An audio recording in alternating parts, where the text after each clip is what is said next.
This RealAg Radio podcast is brought to you by new Intruvix 2 herbicide from FMC. New Intruvix 2 herbicide is an all-in-one formulation that gives you the best of both worlds, fast-burning activity and long-lasting systemic action for more consistent broadleaf control pre-seed to cereals. See your local retailer today. It's time for RealAg Radio on Rural Radio Channel 147 on Sirius XM.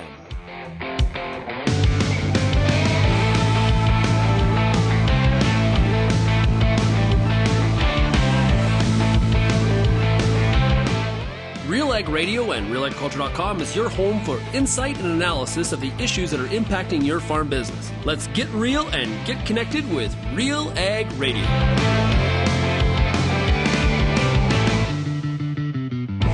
Welcome to RealAg Radio here on Rural Radio 147, Sirius XM. Shaun Haney, your host here on this Tuesday edition of the show. Thanks so much, everybody, for making RealAg Radio and Rural Radio 147 a big part of your workday. Today, we are broadcasting from the Northern Pulse Growers AGM in Minot, North Dakota. Of course, the Northern Pulse Growers representing pulse production, the farmers that are producing pulse crops in Montana and in North Dakota. This is the second year that we've been a part of their AGM, and it's fantastic, and it's great to be here on the south side of that 49th parallel in the United States and talking to U.S. farmers here today like we do every day here on the show. So a great lineup today. Yes, we're going to be talking to Dr. Joe Outlaw from Texas A&M University. We're going to get an update from him on what can we expect as we go forward with this farm bill negotiation.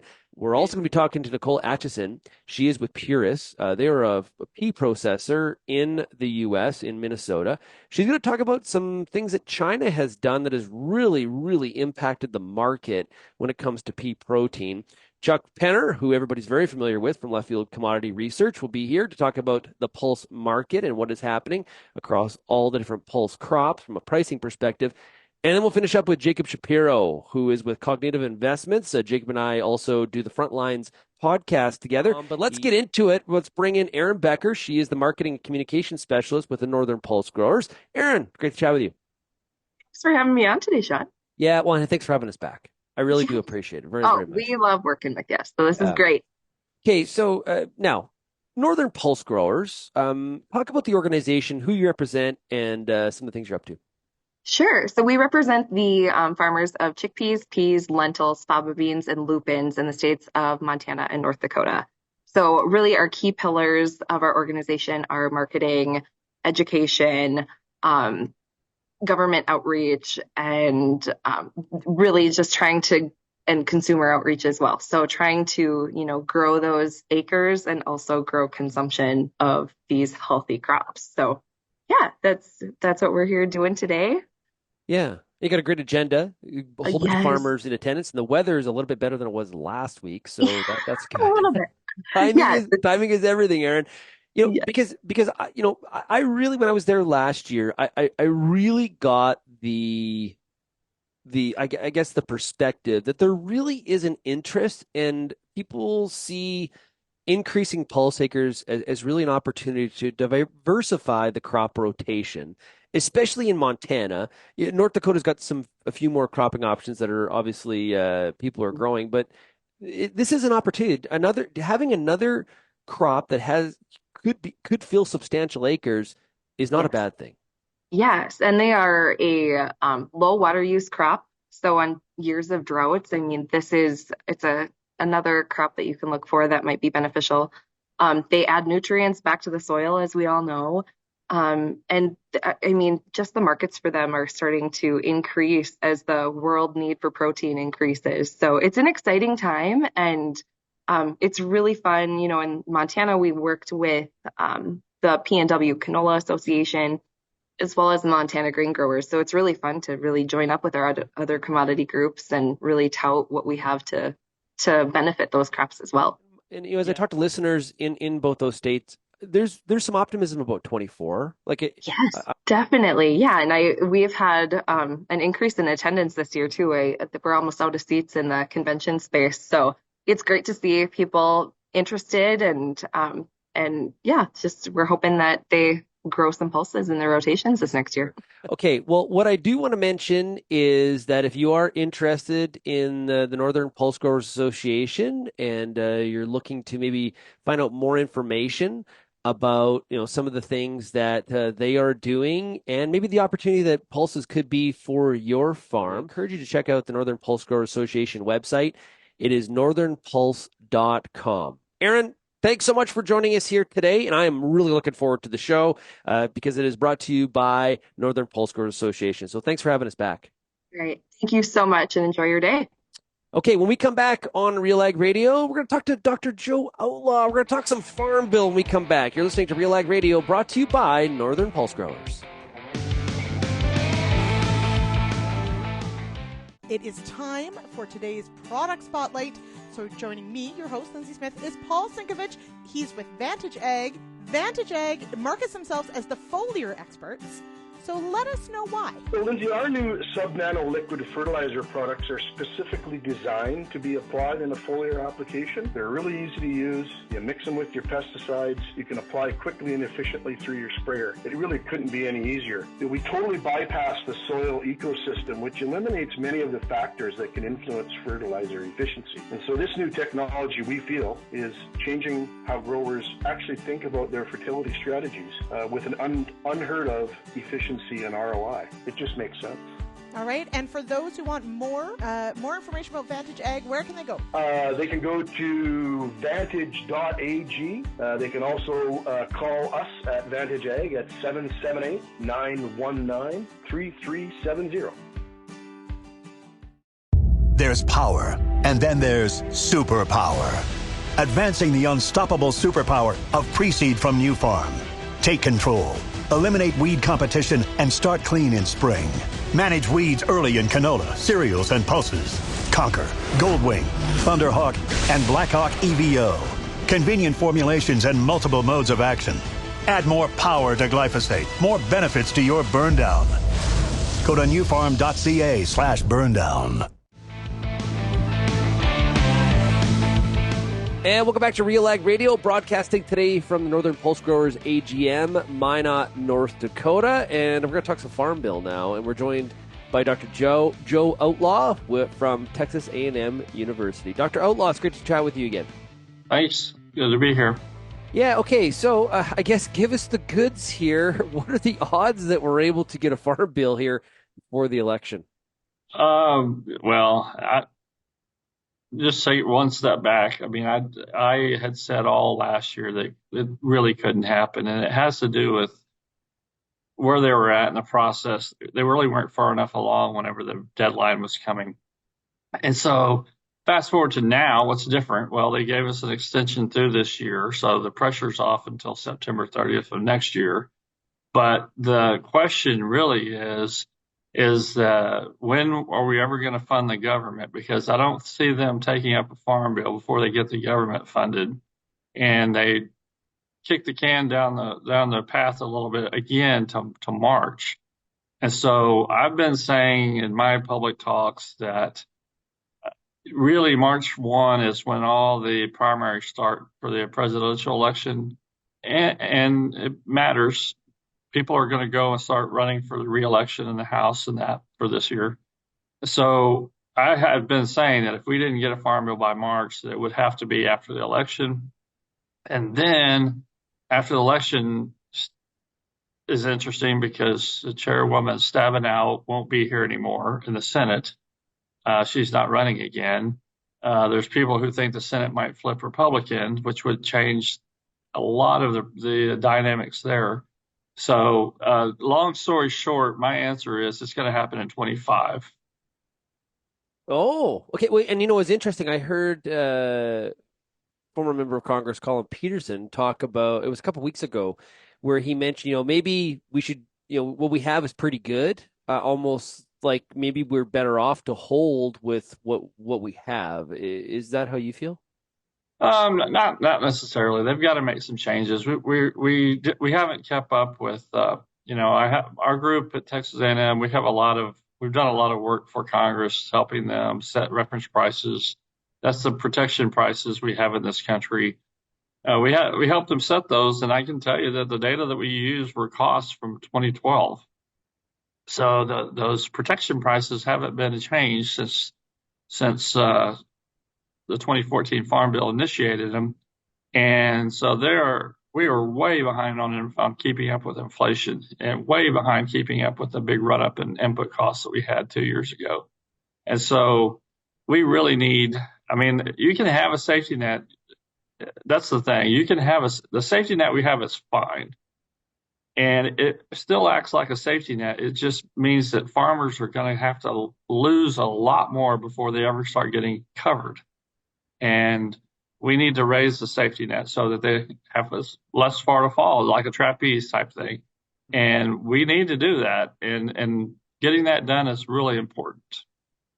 Well, it looks right now like the Senate is going kind of a twofold approach. We've got a Stabenow bill that presents farmers with the choice between crop insurance or the traditional farm programs, and a GOP bill that is more traditional with higher reference prices. Right. So just talk about those differences, and then because we've talked about this choice before, right?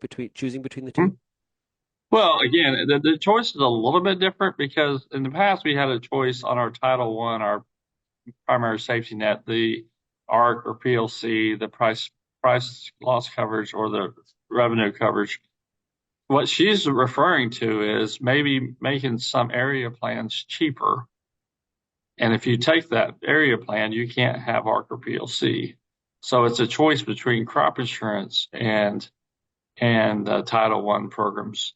Not so much a choice between ARC or PLC type thing. That's a departure because in this country, the farmers love crop insurance, and rightly so. We think we have a very sound crop insurance program. But what happens when the crop insurance initial prices that largely in this country are based off of the futures market, when the prices come down, which they are coming down, your protection goes with it on the crop insurance side. So at some point, your protection prices on crop insurance are going to be lower than your cost of production. And that's not a very sustainable thing. And so it will not be very much protection for anyone. So that's one of the things when someone says we could just do it all with crop insurance, my answer is yes, but when prices go low and you get your insurance prices, the guaranteed prices that are in insurance developed by the futures market, when they get so low that you're not making money, if you have a loss, you're not even coming close to paying back, then that's going to be a problem.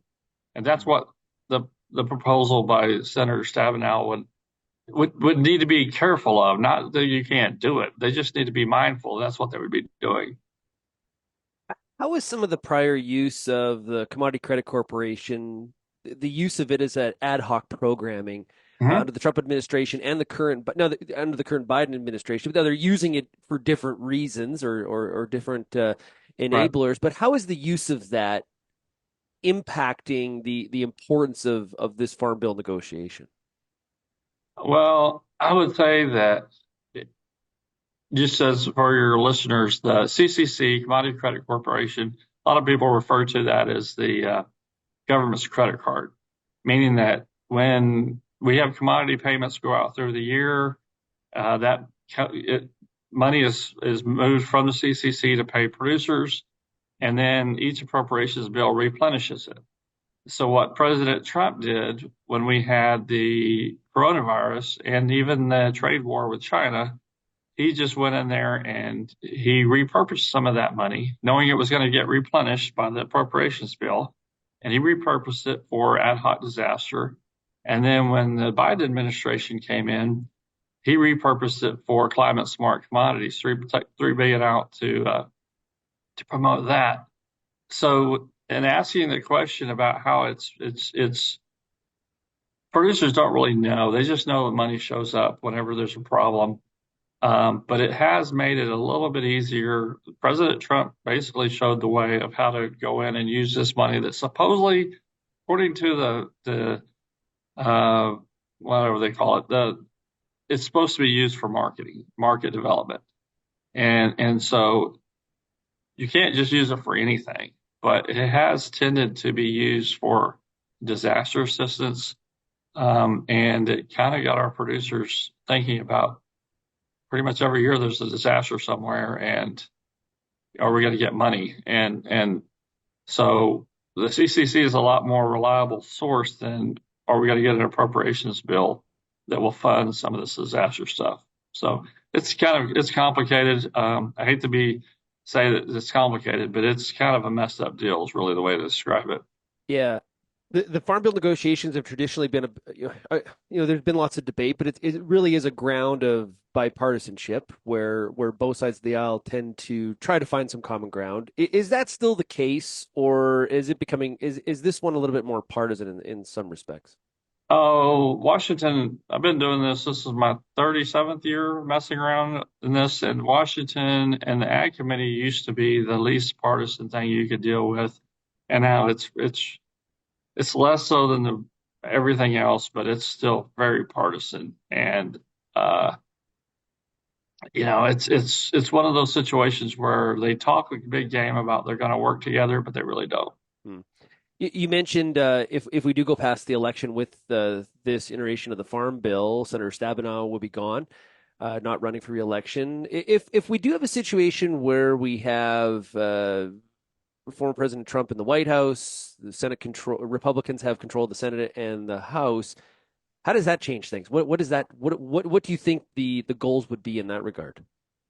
Well, that's very interesting because anybody who tries to tell you they know what's going to happen in Washington is crazy because we're even going to have the same speaker for the whole year, type thing. But it's unfortunate because either the House is going to flip Democrat because the Republicans have this splinter group that won't vote for anything, nothing. There's about 20 of them that very, very, very, very conservative that won't vote for anything, and you can't get any bills done if your majority is about 8, and 20 people are not going to vote for anything you want to do. Then you have to be bipartisan, and that causes all kinds of problems within the party. We're going to give that speaker the door, and we're going to find a different one. Things are so messed up that I'm not sure how this would really work, honestly. I do know that there's nothing normal about working in Washington right now, and there has been normalcy for most of my career doing this stuff, and the people are good, the people are trying, but if you have someone who thinks they were elected to not spend any money, which most Republicans are very conservative, then it makes it hard. The only difference was Trump got him to spend money last time he was in office. So I don't know what's going to happen, honestly. Well, Dr. Outlaw, really appreciate you shedding some light on the Farm Bill negotiations. Really do appreciate it. Enjoy the Northern Pulse Growers meeting today in Minot, and we'll chat with you again soon. Thank you. Good talking to you. We'll be right back on RealAg Radio, broadcasting from the Northern Pulse Growers AGM in Minot, North Dakota. Co-op knows your community because we live here too. Our teams are your trusted partners with a range of expertise to help support your entire farm operation. And we're giving back. In the past 5 years, Co-op has invested over $1.1 billion in the prairies through building, upgrading, and expanding local facilities. And we've returned over $1.17 billion to Co-op members in the prairies. Co-op, we're all building something for the future. Here for your farm, here for your family. Learn more at coop.crs/farm. When you see how fast Intruvix 2 herbicide from FMC smacks down narrow-leaved hawksbeard, volunteer canola, kochia, and those other problem weeds, you'll be saying, stronger and faster? Shut the front door. Apply it with glyphosate before planting cereals, and you'll enjoy cleaner fields faster while protecting your future glyphosate use. Cheese and crackers. Just how easy can you get? Intruvix 2 herbicide from FMC. Clean is good. See your local retailer. FP Genetics relentlessly brings innovative new seed genetics to Canadian farms, ensuring growers, breeders, and farmers are supported and viable. Being a valued partner on your farm for decades, you can expect the continuous pursuit of the best genetics. Visit fpgenetics.ca to discover FP's strong portfolio of wheat, durum, barley, oats, peas, and rye, or contact your local FP seed dealer or territory manager to discuss your certified seed strategy specific to your region. And welcome back to RealAg Radio, broadcasting today from the Northern Pulse Grower Meeting. It is the AGM here this week, talking about pulse crops in the Northern Plains. Joining us right now is Nicole Atchison with Puris. Nicole, great to meet you. You too. Thanks for having me, Shaun. Okay, so tell us a little bit about Puris. What does Puris do? What's its place in the industry? So Puris, we are a fully vertically integrated plant-based food company. So that's a mouthful. What does that mean? We actually work along the entire spectrum of processing of peas. So we are a yellow pea processor. We make pea protein. So we're one of the largest manufacturers of pea protein, starch, fiber in North America. And so we have a couple plants in the United States, one in Minnesota, one in Wisconsin, that makes pea protein. So we've been making pea protein since about 2015 and commissioned our new facility in Western Minnesota in 2021. So beyond just processing protein, we're also a primary processor.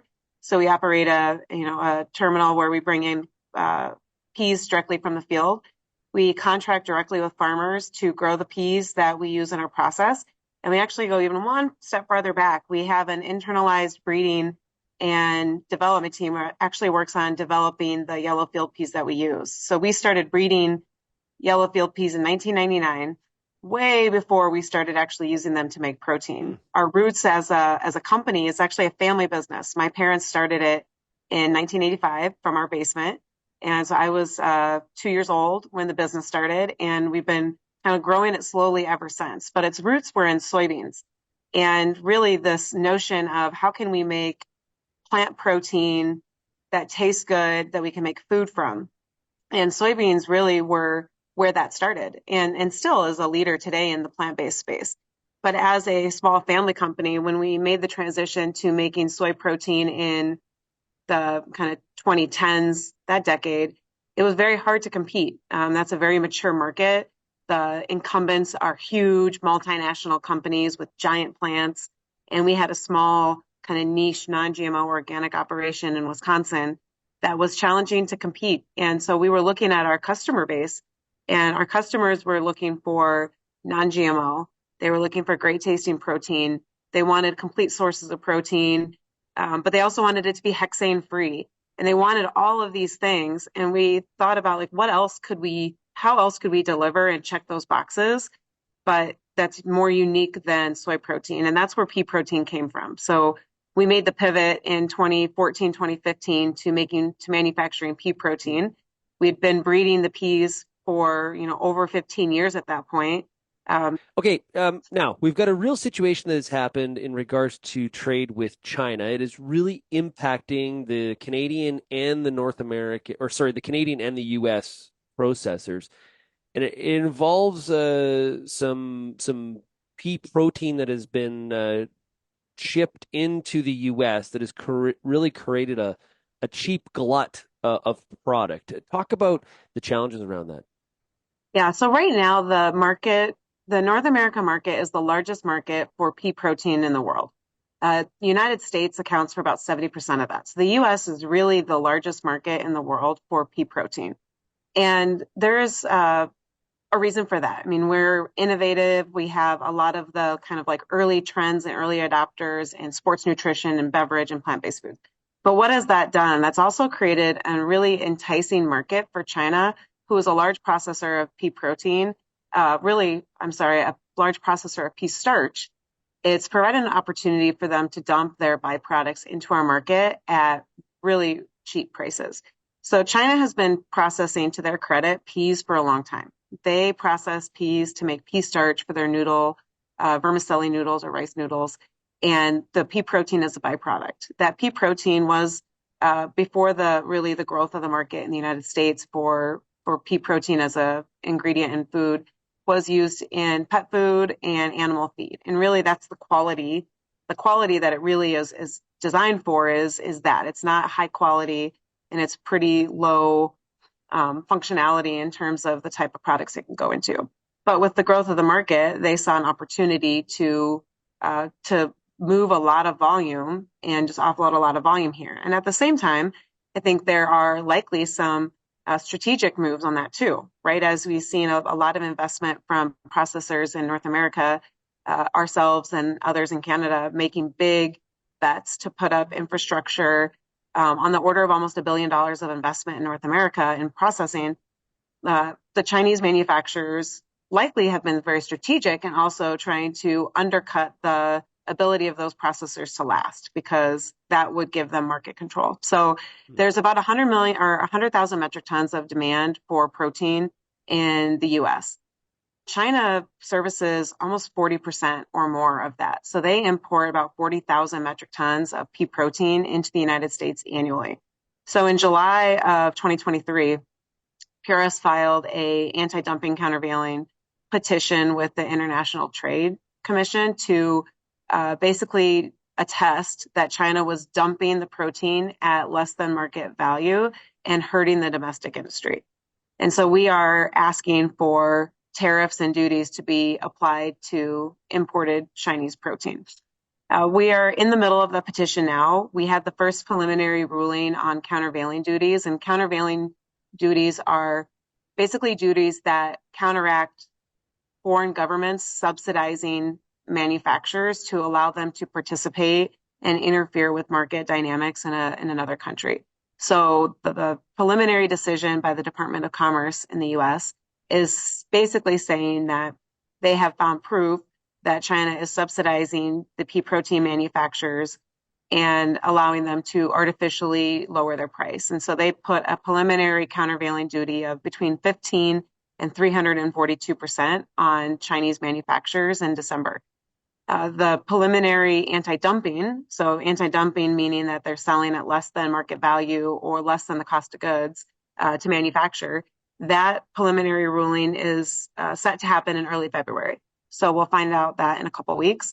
And then the investigation will wrap up over the summer and the final tariffs will be set. So this has been a big effort and something that Puris has spearheaded, but it really will support the entire industry and level the playing field by allowing pricing to be at a fair level. When we filed the petition in July, the Chinese manufacturers' primary argument was that Puris and other domestic manufacturers weren't hurt because of their price manipulation. We were hurt because the market was down, which is, I would say, to your earlier point, kind of that whole beyond meat is the bellwether of the industry trend. And what's funny is that in 2023, after we filed the petition, the amount of imported pea protein from China tripled.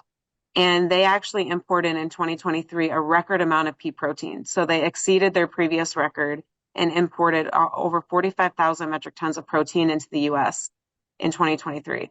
And so while they're saying the market is down, they're importing record amounts and kind of further showing the harm on the market. If you take that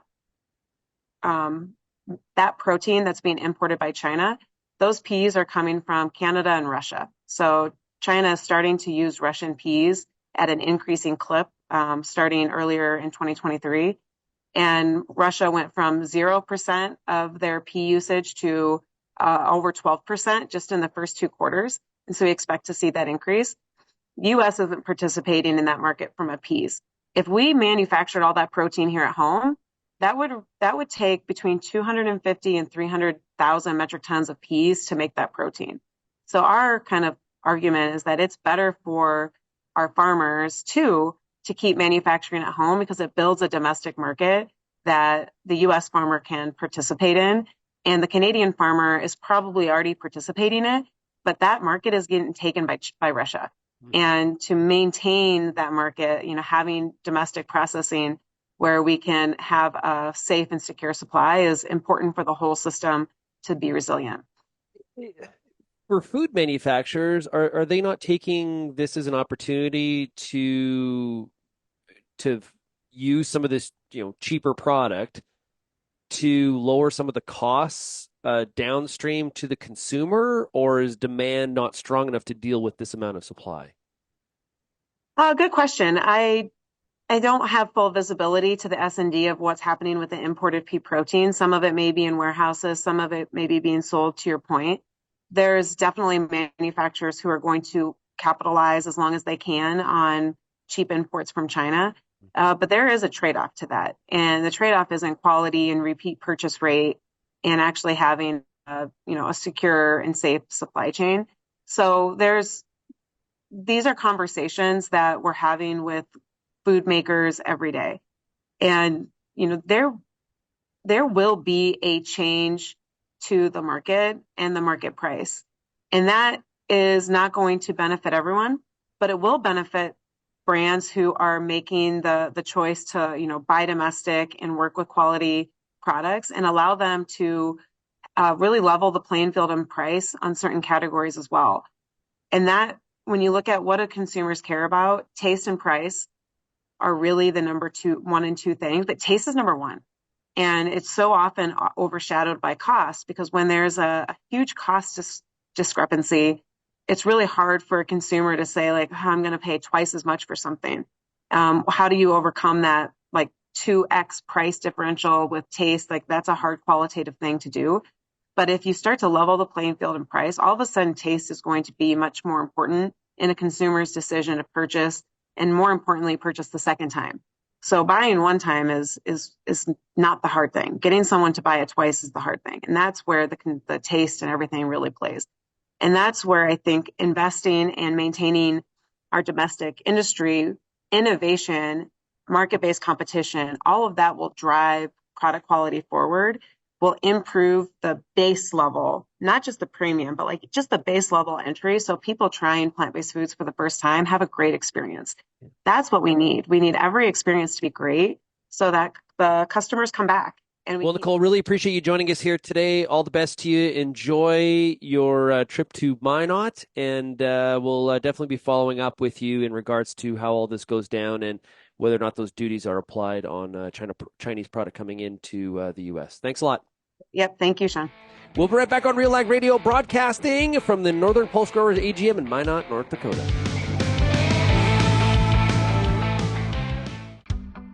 Does your N stabilizer contain an active ingredient load high enough to be agronomically effective? If not, it could be costing you time and money. If you're putting down a nitrogen stabilizer, put your trust in Koch Agronomic Services.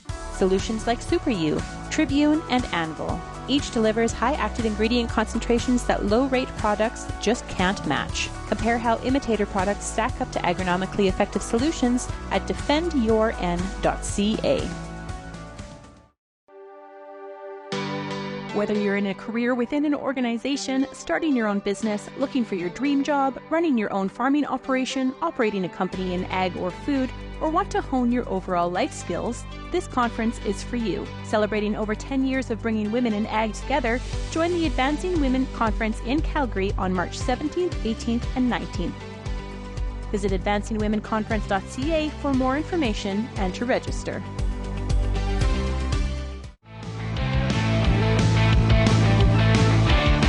And welcome back to RealAg Radio, broadcasting from the Northern Pulse Growers Annual General Meeting here today. We're talking pulse crops all day long.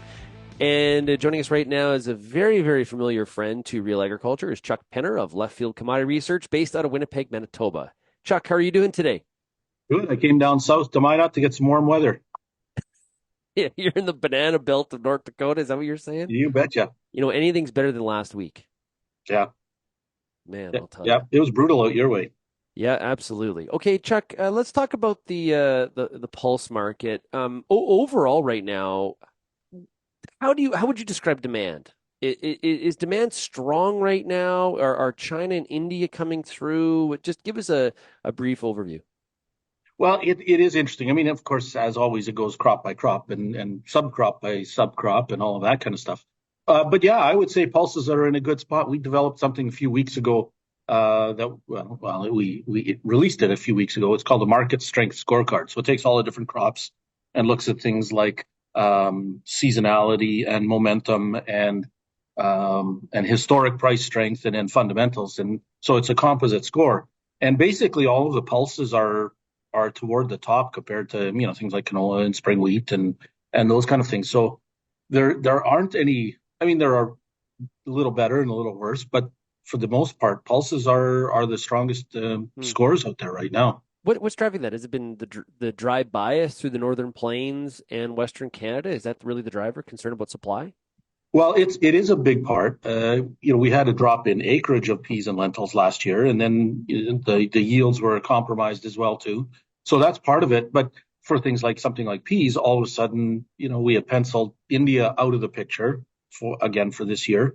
And then as we were watching over the last number of months, pea prices in India started to move higher, and then really move higher. And thought, okay, so there's a good chance that they're gonna drop this tariff, and that is in fact what happened.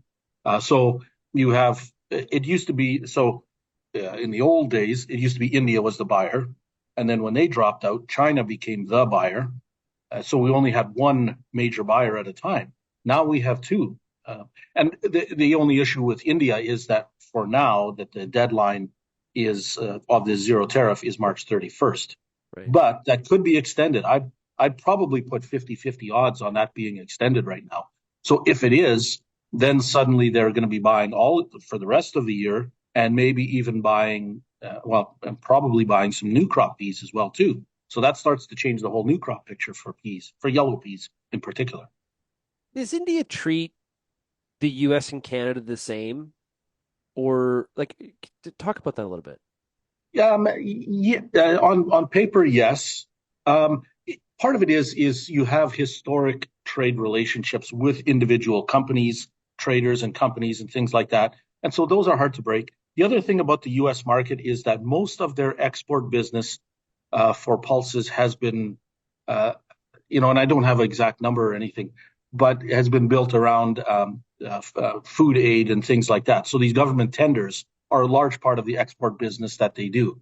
So I know I'm generalizing, but they seem to put less emphasis on regular export trade, whereas Canada, that's all that we have. So there's a bit of a difference in how they approach that, how the exporters, Canada and the U.S., approach the market. I don't know that U.S. peas would be, or lentils would be looked down on or frowned upon in the Indian market, let's say. Now we checked. We were just talking about lentils and peas. As we move into Montana, a lot of interest, of course, in chickpeas. What's that market been like? Well, it's been a little quiet. The prices have been a little quieter than I would think. Export trade, Canadian exports of chickpeas have been very strong again this year. A lot of it is just cross-border trade, though, with the U.S.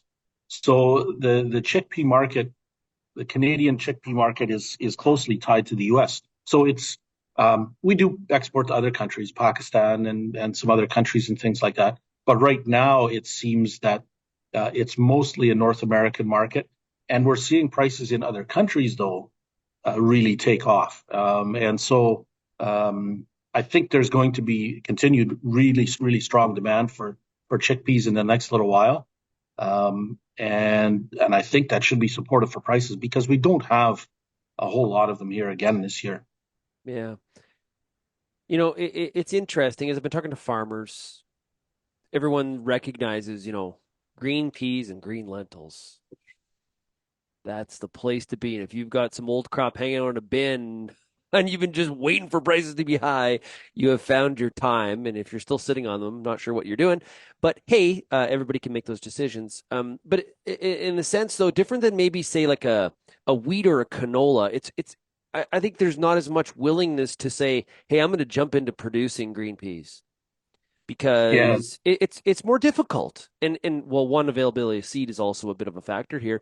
But, what some producers have been saying to me is, yeah, like those guys that can do it and they want to do it and they want to take the risk, they can do it. I'm sticking with yellow peas. So we may not see the acre expansion that we would see necessarily in some other crops with some, a crop like green peas.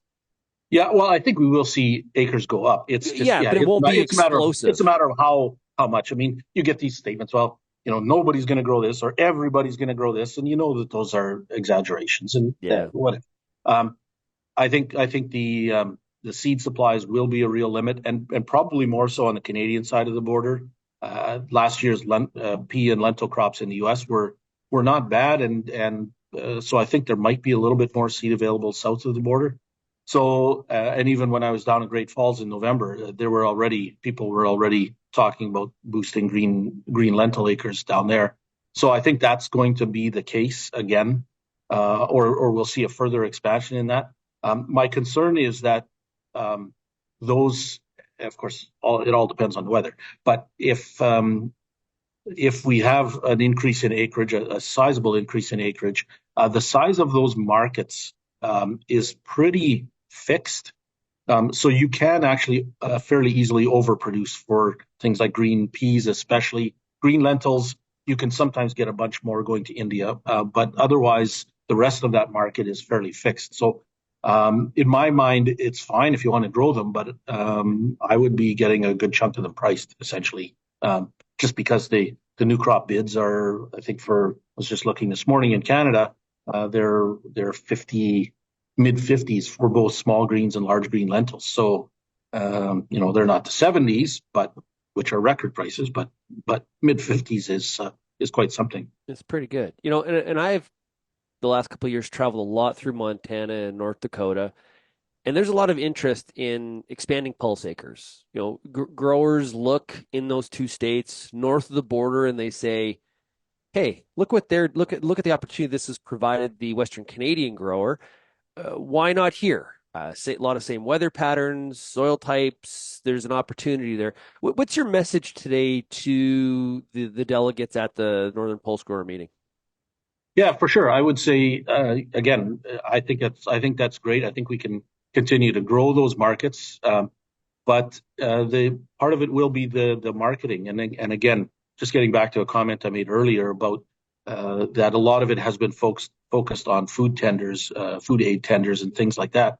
I think maybe the U.S. marketers will need to be more regular export focused, and then that will help grow some of those markets. And yeah, they'll compete with Canadian farmers, and that's all fine and good. I think we have North American markets in a whole bunch of different crops, and so it hasn't killed any other markets, so why wouldn't it do that for pulses? Yeah, look at beef and pork as just one example for sure. Iron sharpens iron. Isn't that absolutely how the saying goes?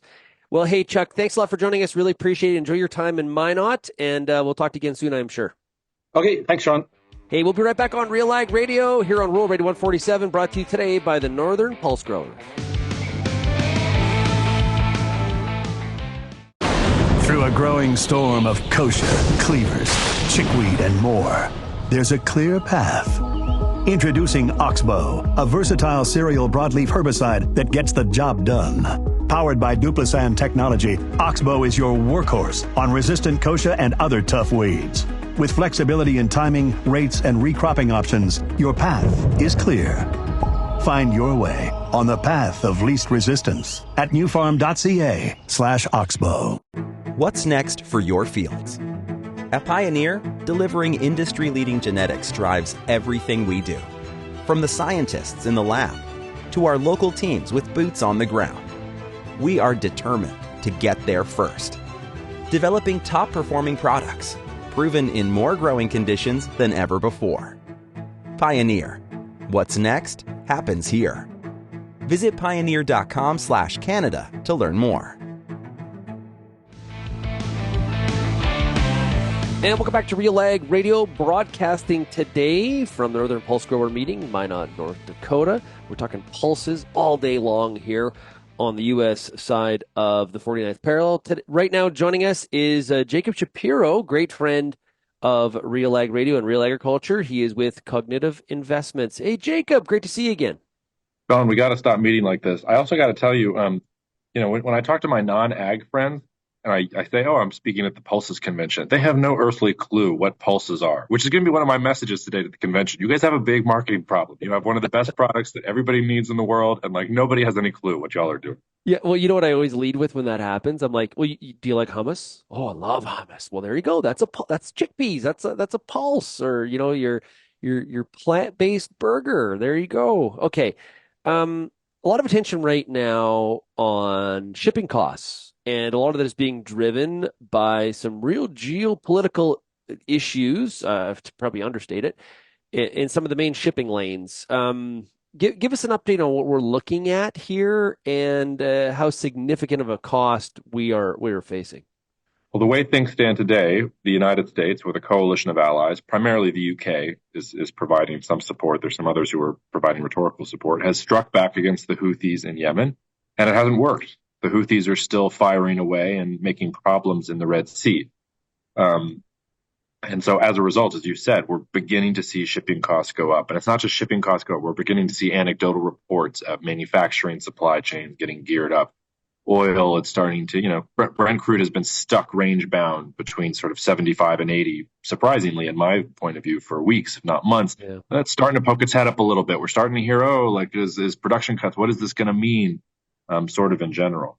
So, I mean, there's two broader points here. The first is expect the Red Sea shipping disruptions to lead to higher inflation. Now, how high it goes depends on how quickly the United States and its allies can get the sea lanes going again and things like that. But I think we're going to have higher prices as a result of the Red Sea disruption. The second and sort of more philosophical point or more macro point is this is exactly what a multipolar world looks like. United States unipolar power was best symbolized by freedom of navigation in the world's oceans, where you could take any good from one place to another place. And unless you met some kind of random pirate who was going to earn the wrath of the U.S. Navy if they came after you, you were going to be able to get your goods to where you needed to go. And that drove the price down for everything. And it's just not working. The Houthis aren't afraid, and the United States apparently is not able to knock them out. So it's a really, really disturbing indicator about a weakening of U.S. power in the global maritime space. Now, we're here on January 23rd. Maybe the United States will decide to take out the big guns and show the Houthis who's really boss. I think that's still within their capability. But just the fact that it's taken this long, they're not willing to go this far, that the Houthis are as defiant as they are, that's not a good sign for U.S. power and for global trade in general. Yeah, trade's got a little bit more friction than it did in years past, whether it's issues like this or it's, tariffs and non-tariff trade barriers. There's a little bit more friction right now to trade, which is, definitely a threat to agriculture. Like not a threat like as far as it's going to fail, but it's definitely something that it creates some disadvantage, we'll say, to the market. Well, in my talks and when I give presentations to audiences, I often compare the semiconductor industry to the ag industry, not because they're not similar in any way in what they're producing and things like that, but they are both optimized for a globalized world. The global semiconductor supply chain, you have this part here and you package it in this place in South Korea and you get this chemical from Japan and Taiwan fabricates them, and it all comes together to produce this really cheap semiconductor that then you can put in your phone. But it requires frictionless trade between all of these different countries. Global ag trade is sort of the same. It's built for a globalized world where some countries produce lots of calories or grains or whatever else they need really efficiently. Some can't produce it at all. And those calories get from one place to another place. The United States has excess. Egypt has a deficit. All right, so we put it on a ship and it gets there really cheaply. And Egypt can have 120 million people, and the United States farmers can have sort of their money. And if you're going to have trade, as you said, that has a lot more friction to it, and it starts with tariffs, and then it goes into physical disruptions, and then it sort of tailspins from there. The ag trade is going to be affected by that, and I often point to, you can see what the semiconductor industry and what the tech companies are doing. They're reshoring, they're nearshoring, they're lobbying the U.S. government for tens of billions of dollars worth of subsidies and getting them through. Like, we're still waiting on a farm bill in the United States. CHIPS Act has been through for years because they've been able to push that through. So I think that, anybody who's in the ag trade really needs to think about how the world has changed, that it's not just a globalized system where the cheapest, best product goes out into the world and money flows back to you. It relies on political relationships, and where are the tariffs and where are the shipping disruptions, and how does everything from Houthi militants to weather affect these things. It's a very different world than we were in even 10 years ago. Why hasn't oil shot up? Why has the market been so sort of indifferent to some of these geopolitical issues? Yeah, I'm not 100% sure. And of course, hindsight is always 20/20. So if oil spiked to 100 a barrel next week, everybody would say, well, of course, like it came up. But I don't think that's out of the realm of possibility. But I think the real answer to your question there is we have plenty of oil. We have tons of oil in the world, and China's COVID-19 reopening did not meet the expectations that everybody thought. So you have this combination of lots of supply of oil on the market, and China just not quite growing at the exponential preternatural rates that they did before. And when I say there's more oil on the market, we have a tendency to focus on the Middle East and Saudi Arabia and the Persian Gulf. And it's important, look around the world and look at Argentina with its big shale revolution that's coming. Guyana has what ExxonMobil described as a fairy tale sized discovery that they're tapping into as well. So you start poking around the world. There's a lot of oil out there, and maybe the market is just kind of underestimating that. But it's not an infinite supply. I mean, if we have right now, Red Sea disruptions is what is causing all the news. What if for some reason the Strait of Hormuz got involved because Iran wanted to get into the conflict, and suddenly oil flow out of the Persian Gulf starts getting affected? Like the market is not limitless, but that's my best guess. We have more supply than people thought, and China hasn't been there the way that it was. And the direction that the U.S. election looks like it's headed, one of the things that President Trump has said, first day in office, it's, drill, drill, drill, drill. That also is, from a supply perspective, going to be bullish. Shaun, you know which direction the U.S. election is headed? I should pause here and let you answer. Well, I don't. I'm just no.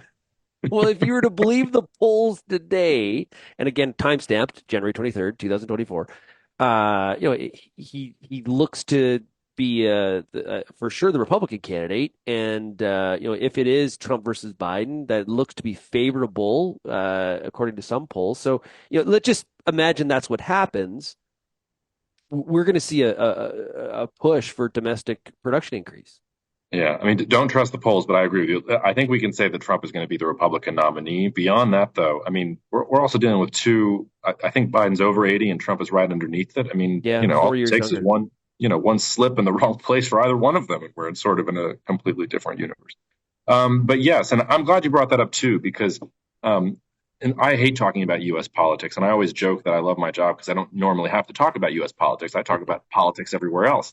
But the U.S. election is the biggest thing happening in the world this year. And it's the biggest thing happening in the world because of how different the candidates probably are. As you said, Trump wants to drill, baby, drill. He also wants to be tough on China with the trade war. He also wants to probably be tough on allies like Canada and Europe. He'll probably pick up right where he left off there. Whereas the Biden administration has bent over backwards to repair relations with Canada, fix the transatlantic partnership, even bring South Korea, Japan to the table so that they're sharing intelligence. That's actually, I think, one of his biggest successes, not to mention all the emphasis on clean energy and everything else. So it's two very, very different U.S. foreign policies that we're talking about. We don't often get such starkly different choices in the U.S. executive. Yeah. Assuming Biden is the candidate, that's a big question here right now as well. We'll see what happens tonight in New Hampshire, which may even though it's on the Republican side, it may be a bit of a factor what happens on the Democrat side as well. Hey, Jacob, thanks so much for discussing some of these big topics with us. Farmers are definitely paying attention to shipping lanes, and those costs work their way back to the farm from a basis perspective. So it's definitely something top of mind. Thanks so much for joining us here today. Enjoy your trip to Minot. I will, and to whet the appetite for your listeners for our next get-together. If you haven't been paying attention to Indian government policy on pulses, now's the time. It's looking kind of rough, but we can save that for our next chat. We will do that on the next Frontlines podcast that Jake and I do every month. Okay, I want to thank everybody for tuning in today. I really want to thank the Northern Pulse growers for having us back to do a show. This is the second year in a row. Really do appreciate it. And a lot of great things happening in Montana and North Dakota when it comes to the pulse industry. So it's great to be a part of that. If you have any feedback on today's show, you can send me an email, shaney@realagriculture.com. Or, of course, you can call that RealAg feedback line, 855-776-6147. Thanks, everybody, for getting real and getting connected with RealAg Radio. We'll chat again tomorrow. Cheers, everybody. Thank you for downloading this episode of the RealAg Radio podcast, brought to you by new Intruvix 2 herbicide from FMC. New Intruvix 2 herbicide for cereals delivers outstanding control of the toughest broadleaf weeds like volunteer canola, narrow-leaved hawksbeard, and kochia. See your local retailer for more information today.